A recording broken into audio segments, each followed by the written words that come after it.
প্রিয় শিক্ষার্থীরা আসসালামু আলাইকুম। আশা করি সবাই ভালো আছো। আজকে চলে আসলাম আরেকটি নতুন পর্বে। এই পর্বে আলোচনা করব অধ্যায় 5 69 পৃষ্ঠার অঙ্কগুলো নিয়ে, অর্থাৎ গাণিতিক বাক্যের 69 পৃষ্ঠায় যে অঙ্কগুলো আছে এই অঙ্কগুলো নিয়ে আজকে সব আলোচনা করব। তো অবশ্যই তোমরা শেষ পর্যন্ত ক্লাসে দেখবে। আমি আশা করি যে এখান থেকে তোমরা সহজে অঙ্কগুলো শিখে যেতে পারবে।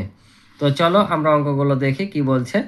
তো প্রথমে বলছে, দেখো যে গাণিতিক প্রতীক ব্যবহার করে নিচের রাশিগুলোর প্রকাশ করি। নিচের গাণিতিক বাক্যগুলোকে কি করতে হবে?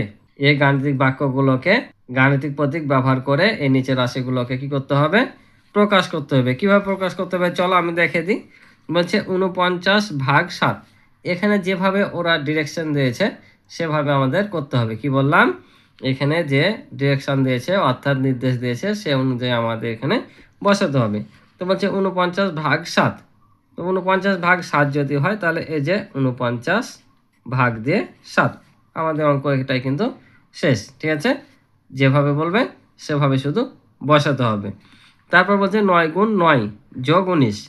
9 × 9 + 19, তার মানে এই যে 9 × 9 যোগ হচ্ছে 19। শেষ, অঙ্ক খতম। ঠিক আছে, যেভাবে বলবে সেভাবেই। 9 × 9 + 19 বললো, আমরা বসে দিলাম। তারপর বলছে 35 থেকে 5 বিয়োগ করে বিয়োগফলকে 6 দিয়ে ভাগ। 35 থেকে 5 বিয়োগ করে বিয়োগফলকে 6 দিয়ে ভাগ। তো এই অঙ্কগুলোতে কিন্তু যতগুলো প্রতীক তোমরা এর পূর্ব পৃষ্ঠায় দেখেছো এগুলো ব্যবহার করে আমাদের অঙ্ক করতে হবে। ঠিক আছে, তাহলে কি বলছে? 35 থেকে 5 বিয়োগ, তাহলে আমরা এখানে 35 থেকে কি করব? 5টাকে বিয়োগ করে দেব। তারপর বলছে বিয়োগ করে বিয়োগফলকে 6 দিয়ে ভাগ। বিয়োগফলকে 6 দেওয়া ভাগ বলেছে, তাহলে কি আমরা এখানে ভাগ 6 বসাবো? হ্যাঁ 6 বসাবো, কিন্তু একটু কাজ আছে। বিয়োগফলকে বলেছে, তার মানে এটা থেকে এটাকে বিয়োগ করতে হবে। বিয়োগ করার পর যেটা পাবো সেটাকে 6 দেওয়া ভাগ। আর এখন যদি আমরা সরাসরি ভাগ 6 দিই তাহলে 5-এর সাথে 6টা ভাগ হয়ে যাবে, আমাদের অঙ্কটা ভুল হবে, গাণিতিক বাক্য গঠন করা সঠিক হবে না। তাহলে কি করতে হবে? বিয়োগফলকে যেহেতু বলেছে তাই আগে ঘিরে দিতে হবে আমাদের এখানে বন্ধনী দিয়ে, অর্থাৎ প্রথম বন্ধনী দিয়ে ঘিরে দিলাম। এখন 35 থেকে 5 বাদ দিলে কত পাবো? 30। এই 30কে কি বলেছে? 6 দিয়ে ভাগ, অর্থাৎ এখানে বসাবো ভাগ এখন 6। বিয়োগ করতে হবে না, বোঝানোর জন্য বললাম যে 35 থেকে 5 বিয়োগ করে 35 থেকে 5 বিয়োগ করে বিয়োগ ফলকে যেহেতু বলেছে তাই বন্ধনীতে ঘিরে ভাগ হচ্ছে 6। বুঝতে পারছো? এবার দেখো 25কে 5 দ্বারা ভাগ করে 55 থেকে বিয়োগ। 25কে 5 দ্বারা ভাগ করে 55 থেকে বিয়োগ করতে হবে। ঠিক আছে, তাহলে এটা কিন্তু একটু ভালোভাবে বোঝার চেষ্টা করো যে কোন সংখ্যাটা আগে বসবে। তাহলে তোমরা এখানে কি করবা? তাহলে কি এটা লিখবা যে 25/5, তারপর হচ্ছে বন্ধনী দিয়ে বিয়োগ 55, এটা করবা? এটা যদি করো এটা নির্ঘাত ভুল হবে।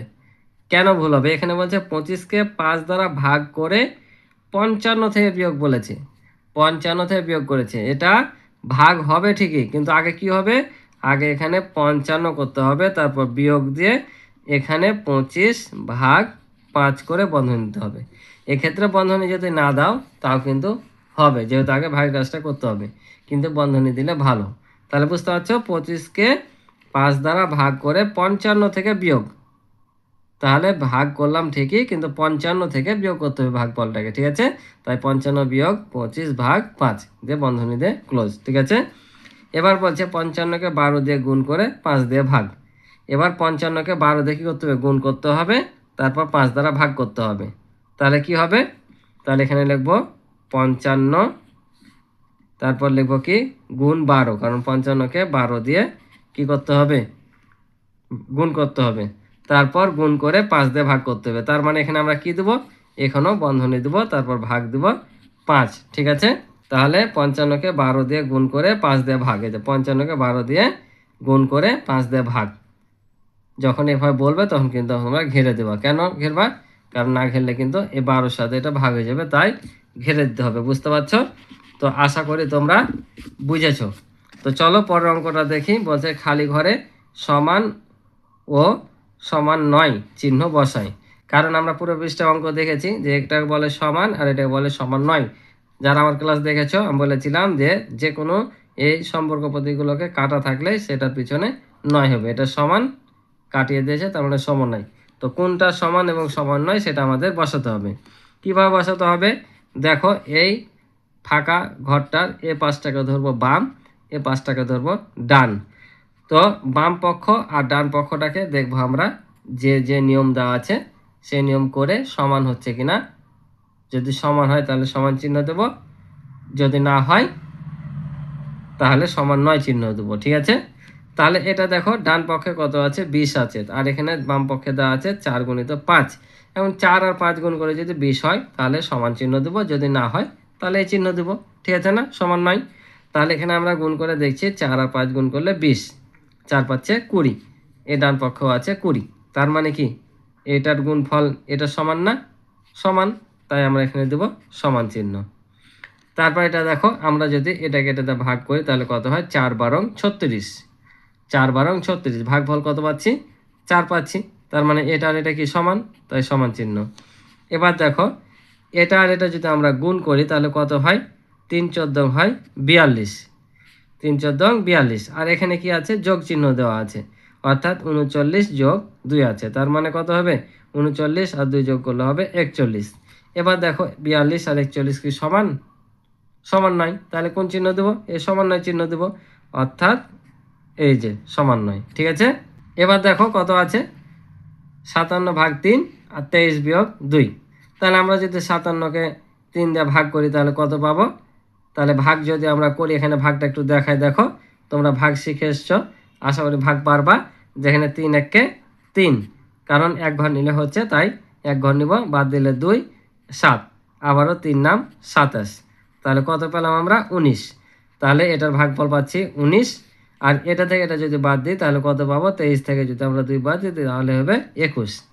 তাহলে দেখো 19 আর 21 কি সমান, সমান নয়, তার মানে আমাদের এখানে চিহ্ন হবে সমান নয়। বুঝতে পারছো, এই ছিল এই 2 নম্বর অঙ্কের নিয়ম। এবার দেখো 3 নম্বরটা কি বলছে, খালি ঘরে ছোট নয় বড় নয় চিহ্ন বসায়। কি বলছে, ছোট নয় ও বড় নয় চিহ্ন বসায়, কারণ এটা হচ্ছে ছোট চিহ্ন, এটা হচ্ছে বড় চিহ্ন। যখন কাটে দেবো কি হবে, এটা ছোট নয় হবে, এটা বড় নয় হবে।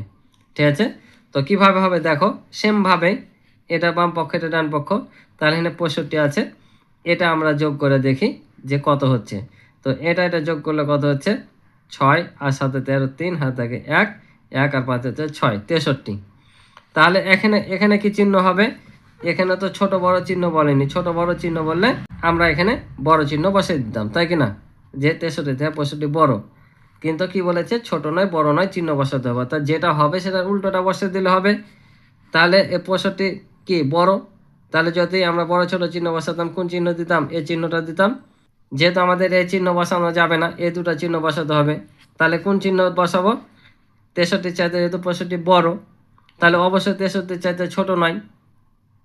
বুঝতে পারছো, 63 চাইতে 65 বড়, তাহলে চিহ্ন তো বসাতে হবে এই দুটা, তাহলে অবশ্যই 63 চাইতে 65 কি ছোট হবে না, ছোট হবে কি ছোট হবে না, তাহলে কোন চিহ্ন দেবো আমরা, ছোট নয় চিহ্ন দেবো, অর্থাৎ এই যে এই চিহ্ন দেবো ছোট নয়, কারণ 65 63 চাইতে কি ছোট নয়, তাহলে কি বড়, যেহেতু বড় চিহ্ন বসাতে পারছি না তাই কি চিহ্ন দেব, ছোট নয় চিহ্ন দেবো। ঠিক আছে, এবার দেখো 2 নাম্বারটা, এইটা আর এটা যোগ করলে কত হচ্ছে 40। তাহলে দেখো 40 50-এর চাইতে ছোট না বড়, অবশ্যই ছোট। ছোট যদি হয় তাহলে আমাদের তো এখানে ছোট চিহ্ন নয়, তাহলে কি দেব আমরা এই বড় চিহ্ন দিয়ে এটা কাটে দেব, কারণ যে 50-এর চাইতে এ দুটো যোগ করে 40 পাচ্ছি, 40 50-এর চাইতে কি বড় নয়। এটা যদি সরাসরি দিতাম তাহলে বড় হয়ে যেত, এটা কাটে দিলাম মানে 50-এর চাইতে 40 বড় নয়। বুঝতে পারছো, এবার এটা যদি গুণ করি 5 15 কত হয় 75, 75 কি 25-এর চাইতে কি বড় না ছোট, ছোট, তাহলে ছোট যদি হয় তাহলে অবশ্যই বড় নয়, তাহলে বড় নয় চিহ্ন দিলাম। ঠিক আছে না, 25-এর চাইতে 75 কি অবশ্যই বড় নয়। এবার দেখো এটা যদি আমরা ভাগ করি তাহলে কত হবে, এটা ভাগ করলে 4 দেবো না 8, নাম্বার 7 দেবো না 14, 47। তো 47 50-এর চাইতে বড় না ছোট, বড়, তাহলে 45-এর চাইতে যদি 47 বড় হয় তাহলে অবশ্যই কি 47 45 থেকে ছোট নয়, তাহলে আমরা কি চিহ্ন দেবো, ছোট নয়।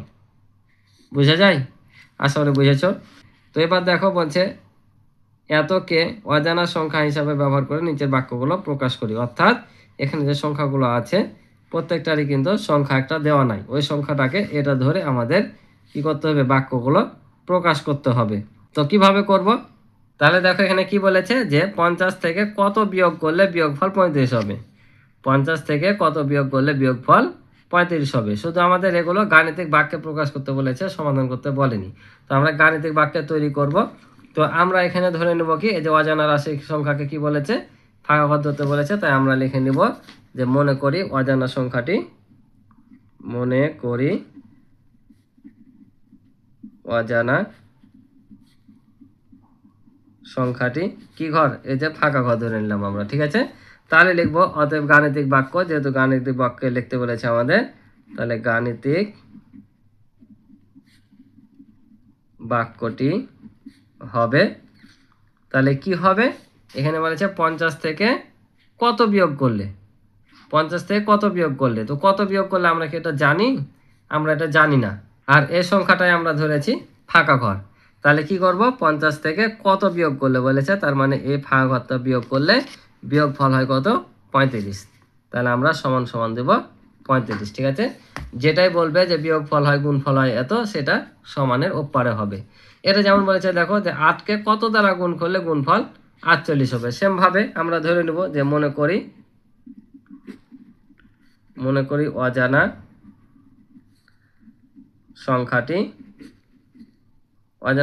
কত, এই যে ফাঁকা ঘর। তাহলে গাণিতিক বাক্যটি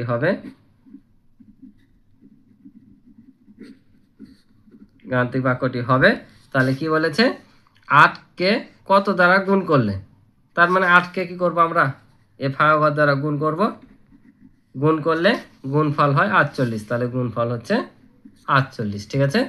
এভাবে পরের দুটো আমাদের করা লাগবে। তো এখানে বলছি একটি সংখ্যার সাথে 12 যোগ করলে যোগফল হয় 180। তাহলে আমরা সেমভাবে ধরে নেব অজানা সংখ্যাটি কি ফাঁকা ঘর। তাহলে দেখো লিখে নিলাম যে মনে করি অজানা সংখ্যাটি ফাঁকা ঘর। তাহলে গাণিতিক বাক্যটি হবে, তাহলে কি বলেছে যে একটি সংখ্যার সাথে 12 যোগ করলে, অর্থাৎ সংখ্যাটি কি এটা, তাহলে এর সাথে কি 12 যোগ করলে যোগফল হয় কত বলেছে, যোগফল হয় 180। তাহলে সমান সমান 180, বোঝা যায়। 4 নাম্বারটা সেম, একটি সংখ্যাকে 15 দ্বারা গুণ করলে গুণফল 270 হয়। তাহলে আবারও আমরা ধরে নেব অজানা সংখ্যাটি। তাহলে দেখো লিখে নিলাম যে মনে করি অজানা সংখ্যাটি ফাঁকা ঘর। তাহলে গাণিতিক বাক্যটি হবে, বলেছে একটি সংখ্যাকে 15 দ্বারা গুণ করলে, অর্থাৎ এই ফাঁকা ঘরটাকে, কারণ সংখ্যাটি ফাঁকা ঘর ধরেছি, এই ফাঁকা ঘরকে কি 15 দ্বারা গুণ করলে গুণফল কত হয়, গুণফল হয় 270। তার মানে সমান সমান 270, বুঝেছ। তাহলে একটি সংখ্যাকে 15 দ্বারা গুণ করলে গুণফল হয় 270, বুঝেছ। তাহলে এটা হচ্ছে গাণিতিক বাক্য। তো আশা করি তোমরা বুঝেছ। তো আজকে এ পর্যন্ত ছিল এই পর্বের অঙ্ক। ক্লাসটি ভালো লাগলে এবং হিন্দি কিছু শিখে থাকলে অবশ্যই চ্যানেলটি সাবস্ক্রাইব করে আমার পাশে থাকবে এবং ভিডিওতে একটি লাইক করে দেবে এবং কমেন্টের মাধ্যমে তোমাদের মতামতগুলো জানাতে পারো। আর ইতিপূর্বে যারা চ্যানেলটি সাবস্ক্রাইব করে রেখেছো তাদের অসংখ্য ধন্যবাদ। তো দেখা হবে পরবর্তী নতুন পর্বে। আজকে এই পর্যন্ত, ভালো থাকো, সুস্থ থাকো, আল্লাহ হাফেজ।